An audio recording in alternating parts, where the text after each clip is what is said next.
আবারও শ্রমিক মৃত্যুর ঘটনা মেজিয়া তাপবিদ্যুৎ কেন্দ্রে সুরক্ষা ব্যবস্থা নিয়ে উঠছে গুরুতর প্রশ্ন। আবারও প্রাণ গেল দুই ঠিকা শ্রমিকের। গতকাল সন্ধ্যায় বাঁকুড়া মেজিয়া তাপবিদ্যুৎ কেন্দ্রের ভিতরে ঘটে গেল এক মর্মান্তিক দুর্ঘটনা। কালবৈশাখী ঝড় ও বজ্রপাত চলাকালীন এফজিডির কাছে একটি শেডের নিচে আশ্রয় নিয়েছিলেন তিনজন ঠিকা শ্রমিক। আচমকা সেই শেড ভেঙে পড়ে, চাপা পড়ে ঘটনাস্থলে মৃত্যু হয় দুই শ্রমিকের। আশঙ্কাজনক অবস্থায় চিকিৎসাধীন তৃতীয় ব্যক্তি। মৃত দুই শ্রমিকের নাম প্রেম সাংখার, বয়স 31, কুমার পাল, বয়স 31। তারা উভয়ে উত্তরপ্রদেশের বরেলির বাসিন্দা। এই ঘটনার প্রতিবাদে আজ সকাল থেকেই তাপবিদ্যুৎ কেন্দ্রের 2 নম্বর গেটের সামনে বিক্ষোভে ফেটে পড়েন ঠিকা শ্রমিকরা। তাদের দাবি, মৃত আহত শ্রমিকের পরিবারকে উপযুক্ত ক্ষতিপূরণ দিতে হবে এবং সেই সঙ্গে শ্রমিক নিরাপত্তার জন্য কঠোর পদক্ষেপ নিতে হবে। তারা আজকেও কাজে যোগ দেননি।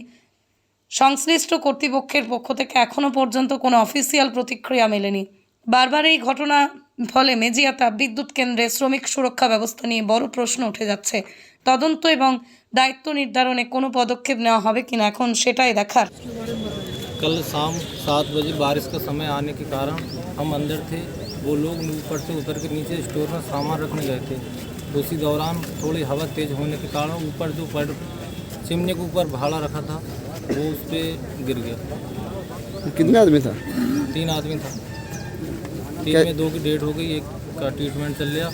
और साहब को मैंने बोला कि साहब हाइड्रा मंगा दो। 1.5 घंटे के बाद हाइड्रा आए वहाँ। अब किसी स्टाफ वाले ने साहब के ने हाथ नहीं लगाया। 7 बजे के लमसम में आनी उठा, बारिश आया।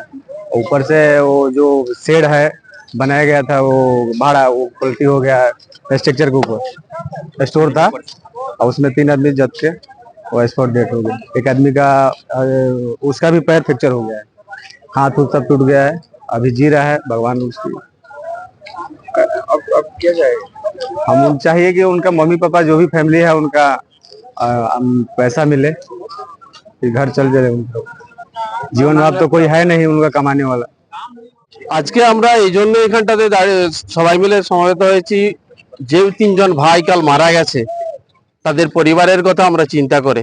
কারণ আমরা সবাই যারা এখানে কাজ করছি তারা প্রত্যেকেই পরিবারের সেফটি নিয়ে চিন্তিত।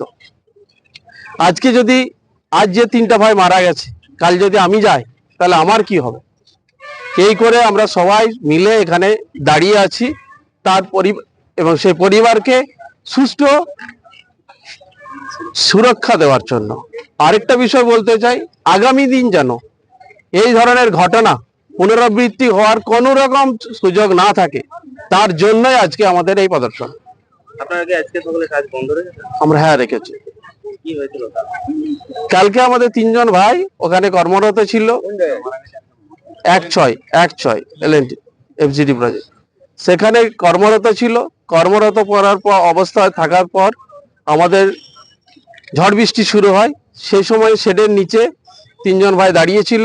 হঠাৎ করে সেখানে যে ধাঁচা স্ট্রাকচার, সেই স্ট্রাকচার পুরো পড়ে যায় এবং তারা সেখানে দাবা যায়। দাবা গিয়ে সেই আমরা ছবিতেও আমরা দেখতে পাচ্ছি কিভাবে মারা গেছে। তো এরকম একটা যে ধাঁচা, এমন কিছু ঝড় বৃষ্টিকাল হয়নি, কিভাবে পড়ে যায়?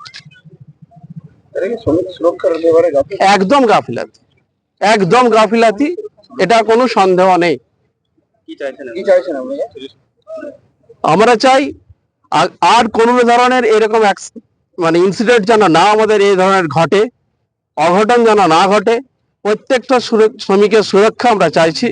আর সাথে যে ভাই 3জনে আমরা মারা গেছে সেই পরিবারের ভবিষ্যৎ সুনিশ্চিত কোম্পানিকে অবিলম্বে করতে হবে।